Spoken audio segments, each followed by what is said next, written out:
Hello everybody, this is Toys R Us, and for this special comparison showcase we're going to be looking at the Titans Return figures standing next to their original Generation 1 releases.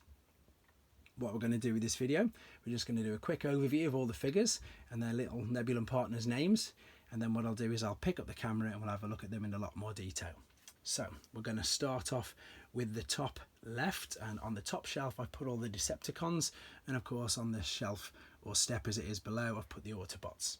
A quick interesting fact regarding these before we get going is that all the Decepticons names and their little Nebulan partners, they have stayed exactly the same, whereas the Autobots on the bottom shelf, they've changed the names of all the little partners. So we'll come to that in a second. So we'll start over here on the far left hand side. Now the first thing that you can notice straight away is that literally every single, well, as soon as I've said that, cup maybe on the bottom, I was going to say the original Generation 1 figures, Decepticon wise, yes, definitely they're all bigger than these new Titan Returns releases. Of course there's far more articulation on the new stuff, but let's have a quick look at this then. So say Trigger Happy there on the left hand side, his Nebulan partner is known as Blowpipe, they've kept that exactly the same. Moving over to Scourge, and for Generation 1 collectors, out of all of the Target Masters, this is the rarest figure to pick up and to get hold of. I'm lucky enough to have him there, all original, all parts, with his little Nebulan partner Fracas. Moving over, we've got Misfire with Aimless, and then on the far right hand side on the top shelf we've got Slugslinger. I think actually this is the rarest Titans Return one. I haven't seen many of him around, to be fair. I think it's probably because he was the very last wave of the Titans Return Deluxe figures to be released, so he seems to be quite scarce. The obvious other big difference between these is, if you're wondering where the little Nebulan partners are for the new figures, that's because for some reason they made them all their heads. So all the heads of the newer figures are the ones that turn into the robots, and for obvious reasons I have not done that, otherwise you just have a load of robots standing up with no heads. So that's the Decepticons. Again, I'll pick up the camera in a second and we'll have a quick look at a bit more detail. On the next step down we've got the Autobots, and we've got Hot Rod, and his, as I say, new Titans Return little partner's name is Fire Drive, but originally he was known as Firebolt. Moving over to Blur, Hyperfire was the new name given to the original Haywire, and then to the right hand side, as I say, typically it looks like he's a bit bigger than the Generation 1 figure, maybe. They named his partner Flintlock, and he was originally called Recoil.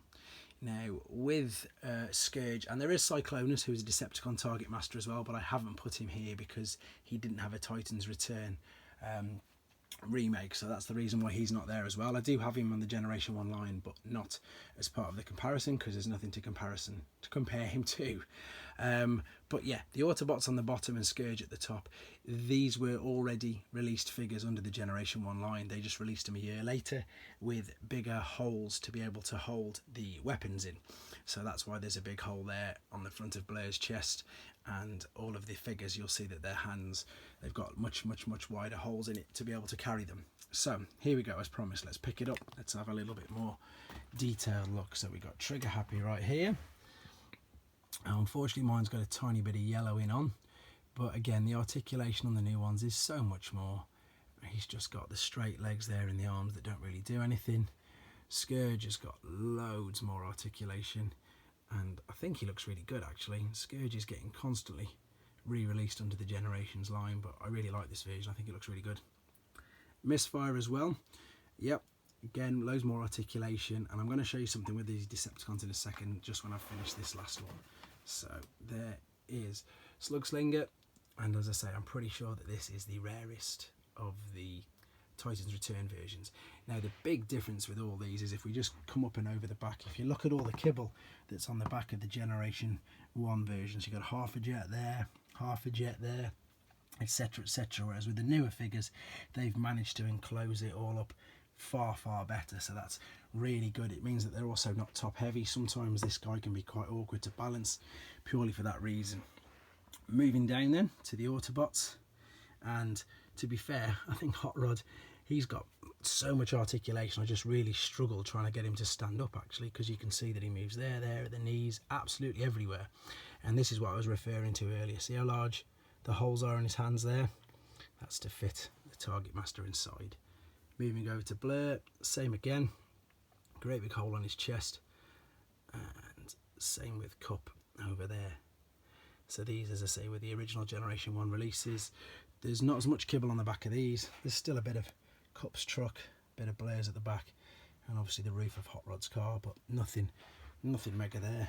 But I like these figures, I like these upgrades. I think they did a really good job. I don't understand exactly why they just made them all heads rather than the target masters. But yeah, I still like them.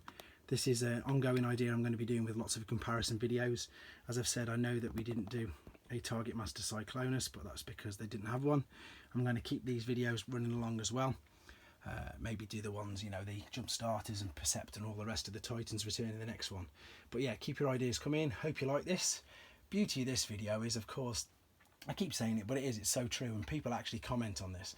On the last video, people didn't even realise that there was a Generation 1 release of people like Flywheels and stuff. So yeah, Skytread to them was a completely new character. So again, the beauty of these videos is people like myself, my age, maybe a bit older, or even just a fraction younger, they'll all remember these, and the new ones will be really interesting to them. And fingers crossed it's vice versa. So for the younger watchers, the people who are now into Transformers and getting into all these figures due to the popularity of them, then they'll be like, oh, I've not seen the old ones before. So yeah, hope this was informative for you guys. Hope it brought back nice memories, and of course hope it educated you. Keep your ideas and suggestions coming, and of course please take care.